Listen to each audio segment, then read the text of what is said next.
Buenos días a todos y quiero en primer lugar agradecer a Planeta la oportunidad de hablar de cómo va a ser, cómo tiene que ser y cómo será la energía en el mundo responsable al que todos aspiramos. Y de hacerlo además en un momento oportuno, porque por primera vez en los últimos varios miles de años estamos asistiendo de verdad a un nuevo paradigma energético, una nueva transformación energética basada en el fin de una era que utilizaba los recursos energéticos naturales de forma extractiva para producir con ellos la combustión, y se viene llevando así ese procedimiento desde la edad del fuego, para pasar a una era energética donde se está utilizando de una forma más amistosa y de una forma no consumtiva los recursos energéticos naturales no extractivos para aprovechar su calidad energética de tal forma que el desarrollo energético del planeta sea compatible con el respeto al entorno. Estamos, por tanto, en puertas o en el medio de lo que ahora en Davos se ha llamado la cuarta revolución industrial, una nueva economía que genera una nueva industria, una nueva economía globalizada, digitalizada, descarbonizada, y donde el nuevo paradigma energético va a ser fundamental en cómo se desarrollen los distintos países. Les hablaré un poco del panorama energético, les hablaré a continuación de la solución, que hoy no hay otra, no es porque lo haya dicho la COP21, no es porque lo haya dicho quizá nuestra compañera que lleva muchos años diciendo, no, la solución, y lo ha dicho también la semana pasada en el foro de Davos, hablando del Future of Electricity, etc., la solución va a ser energías renovables que utilicen recursos naturales de forma no consumtiva, y por lo tanto asistiremos de forma masiva a una penetración importante de estas fuentes de energía. Se ha dicho anteriormente, el mundo crece en cuanto a población, vamos casi a duplicar 8.000 o 9.000 millones de habitantes en los próximos 15 años, pero fundamentalmente este crecimiento de población va a ser en los países no OCDE. La población en los países OCDE se va a mantener estable, por lo tanto la necesidad de recursos de la población en los países de OCDE se va a mantener estable, no así en los mercados emergentes, donde lo primero, esta nueva población en los mercados emergentes, lo primero que van a necesitar es energía. ¿Por qué? Porque energía es agua, energía es alimentación, energía es agricultura, energía es educación, energía es conectividad, energía es ciudades, y en definitiva es la fuente que va a permitir que estos 4 o 5 mil millones de personas que se incorporen a vivir en este planeta en los próximos 15 años accedan a una calidad de vida razonable. Vemos que en consumo de energía primaria, no energía eléctrica, sino toda la energía primaria, petróleo, combustibles derivados, o calor, o biomasa, leña, etcétera, el crecimiento fundamentalmente va a ser también en los países emergentes. Pero no solo porque hace falta nueva energía para el crecimiento de la población, es que hoy ya en el mundo hay 1,3 o 1,2 billones de personas que no tienen el acceso más básico al suministro energético, algo que para nosotros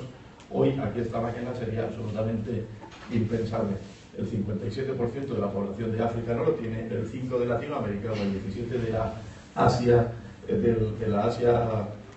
desarrollándose, no tiene acceso básico. Por lo tanto, la cantidad de producto energético que es necesario poner en nuestro planeta en los próximos 15 años es una cantidad masiva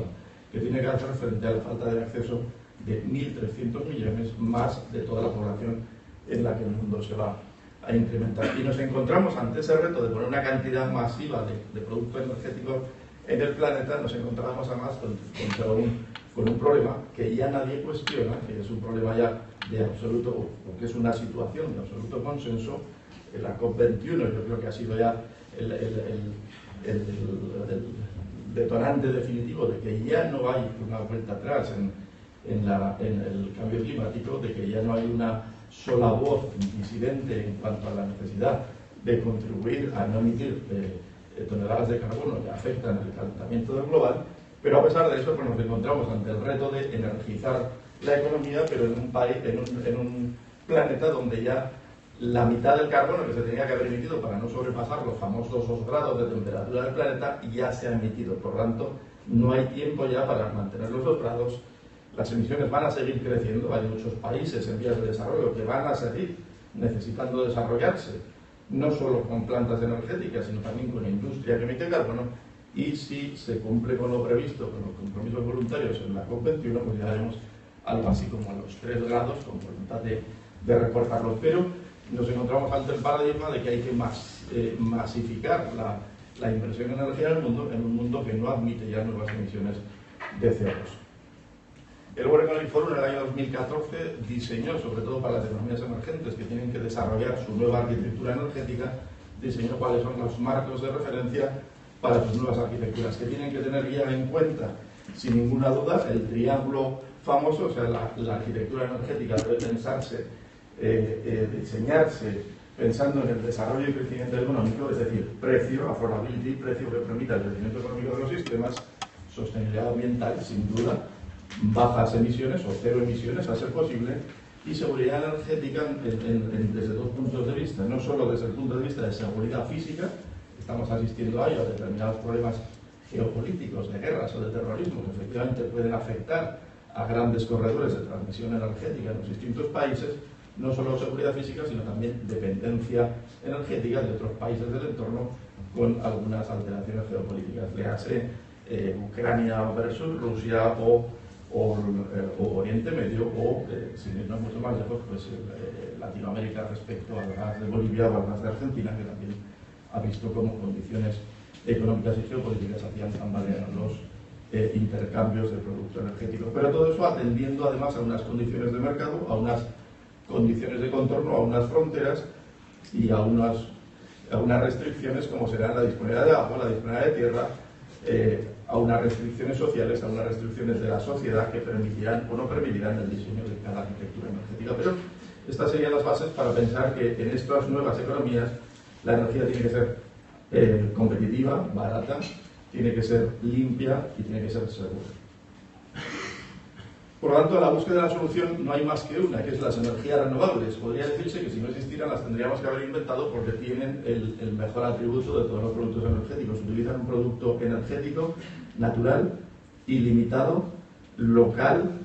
gratuito y además limpio. Por lo tanto, lo único que era necesario para utilizar ese producto energético es desarrollar de forma inteligente y masiva la tecnología adecuada para su utilización eficiente. Hoy se puede decir de ellas que son autóctonas, utilizan recursos energéticos locales, descentralizadas, lo cual también permiten la permeación territorial, llevando la riqueza, en el entendido que luego explicaremos, hacia los lugares más recónditos de los territorios donde se van a expandir. Son competitivas ya hoy, en contra de lo que muchos puedan decir, son gestionables, son de muy rápida implantación frente a una planta hidráulica que puede tardar 10 años en construcción o una nuclear que puede tardar 20 o 50 años en su desarrollo. Las energías renovables maduras, eólica o tolteca, se instalan en un periodo entre 6 y 18 meses. Y además son predecibles. Decía la semana Fatih Birol, el presidente de la Agencia Internacional de Energía, en el foro de Davos, que la predecibilidad de las energías renovables es muy criticada por quienes no son sus favorecedores. Decía que la predecibilidad de las renovables es muchísimo mayor que la de los reguladores que se ocupan de regular las políticas que les afectan. Evidentemente, durante estos años pasados, la masiva cantidad de incentivos, mal llamadas primas, mal llamadas premios o mal llamados financieros a las energías renovables, salvo en muy pocas ocasiones que probablemente se hayan podido utilizar de modo especulativo, lo cierto es que han ido a aplicarse al desarrollo tecnológico, de tal forma que se puede decir que las energías renovables, gracias a la aplicación masiva de fondos en I+D, ya han reducido los costes por mejoras de escala, son fiables en cuanto a su predicción y son integrables en la red. Por lo tanto, es una parte ya esencial de nuestro diario energético. La potencia unitaria desde hace 20 años, donde eran turbinas eólicas pequeñísimas, hoy estamos ya con turbinas eólicas de más de 120 metros de altura, cuya góndola, la parte superior, tiene peso superior a un Airbus 340 con rotores de más de 120 metros de diámetro y que utilizan de forma muy eficiente los recursos naturales eólicos, incluso en las zonas de poca calidad. Comparan con la Estatua de la Libertad, cualquiera de estas grandes turbinas que se están instalando en el mercado. En cuanto a su predictibilidad, decía, más predecible que los políticos que la regulan, estamos llegando ya a márgenes de error en cuanto a la predictibilidad de la producción a 4 horas, a 24 horas o a 48 horas, muy inferior al 5 al 10%. Son más predecibles que el error de predicción del mercado o de consumo. Y en cuanto a su penetración, que también ha habido mucha discusión al respecto de si la volatilidad de las mismas alteraba de forma ineficiente las redes en las que se conectan, pues todo eso era una falacia inventada por los opositores, que los hay, porque efectivamente las energías renovables han penetrado como un nuevo actor, muy dinámico en cuanto a su penetración, muy distribuido en cuanto a la toma de sus ubicaciones y que evidentemente ha desplazado a otras tecnologías, a otros actores que tenían grandes inversiones dedicadas que han quedado como inversiones hundidas o inversiones obsoletas, llevando a riesgo de pérdida de valor en su balance pues, todos estos activos. Pero ahí vemos en este año 2014 como en Dinamarca, por ejemplo, el 40% ha sido renovable, algún día el 140% de la energía en Dinamarca fue renovable, que se exportó a los países vecinos, o como en Alemania se han cubierto hasta puntas del 78%, o como en España se cubre de forma normal el 20% y hemos tenido alguna punta del 68% también cubierta por renovables. La semana pasada hubo un récord eólico en estas temperaturas o en estos días de viento cálido donde el 51% durante algunas horas de la energía del país se cubrió con fuentes de fuentes renovables eólicas. Y además son competitivas porque mientras en los últimos años el carbón y el gas han ido subiendo de precio y todavía no estamos internalizando el carbon pricing, que vendrá como una recomendación inevitable de la COP21, mientras estas han subido de precio, el carbón y el gas, la eólica o la fotovoltaica han bajado de forma muy relevante de precio, un 30, un 40, un 50% en los últimos años, y todavía tienen un recorrido de bajar del orden de un 30 o un 40% en los próximos 10 o 15 años, convirtiéndose, como hoy ya lo son, en la fuente de energía más barata de cuantas fuentes de energía nuevas hoy se pudieran implantar en el mercado. Ventaja para los países emergentes que se van a aprovechar de estas fuentes de energía autóctonas, limpias y baratas, aprovechando que los países maduros hemos invertido en ellas gran cantidad de dinero en el desarrollo, llegando a una curva de aprendizaje que las hace competitivas. Además son contributivas en términos económicos. Se ha ido ya Juan Costa, pero este es un estudio que hizo el St. Young sobre la Europa de los 27, donde determina que para cada millón de euros invertidos en energía eólica, comparado con ese mismo millón de euros invertido en un ciclo combinado de gas natural,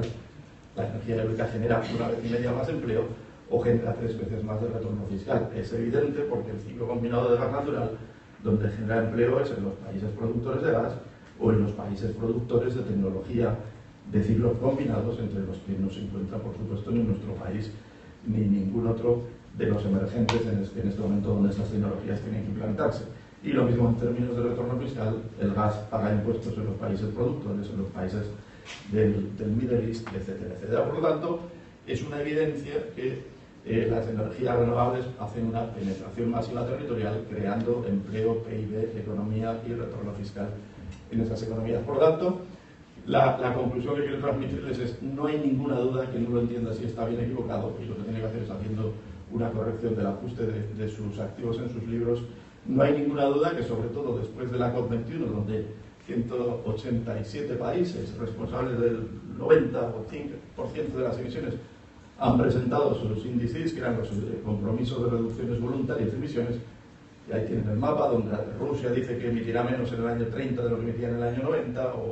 o Brasil 37 menos en el año 25 del año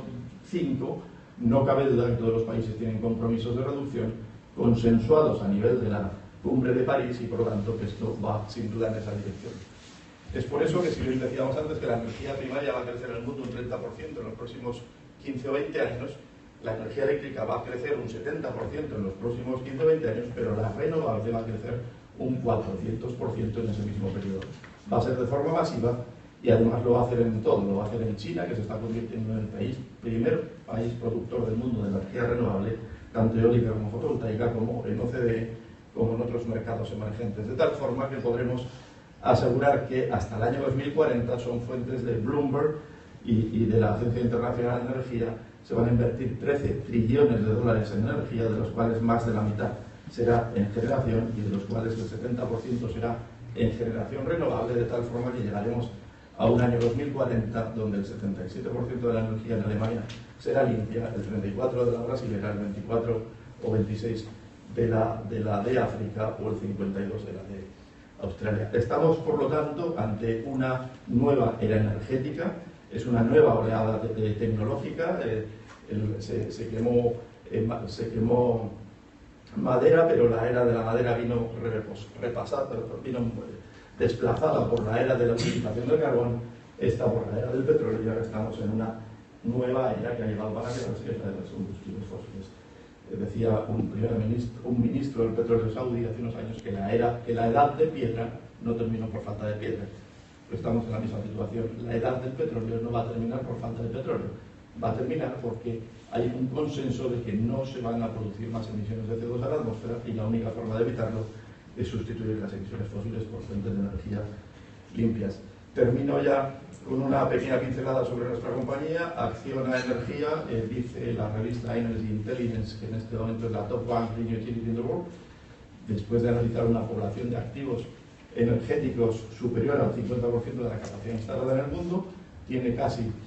9.000 megavatios instalados, todos limpios, ni una sola tonelada de CO2 emitida a la atmósfera, donde operamos en 16 países, desde España hasta Australia, Canadá, Sudáfrica, Chile o la India, donde suplimos energía limpia a algo así como 6 millones de hogares, evitando 16 millones de toneladas de CO2 a la atmósfera. Concluyo con la presentación con el mensaje repetido: la energía para un mundo responsable va a ser energía limpia, lo contrario no es responsable. Muchas gracias.